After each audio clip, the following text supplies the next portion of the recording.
Hi అందరికీ. ఇంట్లో ఉన్న అటుకులతోని సూపర్ అండ్ టేస్టీగా కరకరలాడే క్రంచీ స్నాక్స్ చేసుకుందాం. ఈ అటుకుల స్నాక్స్ చాలా టేస్టీగా ఉంటాయి. ఈవినింగ్ స్నాక్స్గా తీసుకోవచ్చు, కిడ్స్కి స్నాక్స్గా పెట్టొచ్చు. టేస్ట్ అయితే అదిరిపోతుంది. ముందుగా కడాయి తీసుకొని అందులో మందపాటి అటుకుల్ని వేసి బాగా క్రంచీగా అయ్యేలాగా తీసుకోవాలి.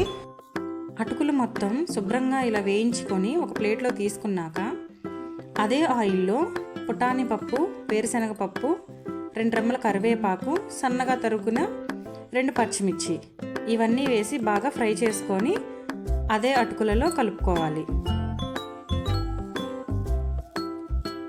బాగా పోపు మొత్తం బాగా మంచి సువాసన వచ్చేలాగా క్రంచీగా వేయించుకోవాలి. శుభ్రంగా తాలింపు మొత్తం వేగాక అదే అటుకుల్లో కలుపుకోవాలి. 2 చిన్నులపాయ రెబ్బల్ని కచ్చాపచ్చాగా దంచి ఇదే పోపులో వేసుకోవచ్చు. ఇష్టం లేదంటే స్కిప్ చేయొచ్చు, ప్రాబ్లం ఏం లేదు. ఈ పోపు మొత్తాన్ని ఈ వేయించుకున్న అటుకుల్లో వేసుకొని తగినంత ఉప్పు, చిటికెడు పసుపు, 1 స్పూన్ కారం వేసి మొత్తాన్ని మిక్స్ చేయాలి. అటుకుల్ని, పోపుని, సన్నగా తరిగిన ఆనియన్ ముక్కల్ని కూడా వేసుకోవాలి. మొత్తాన్ని మిక్స్ చేసుకోవాలి. ఇంకా చివరిగా నిమ్మరసం కూడా కలుపుకోవడమే.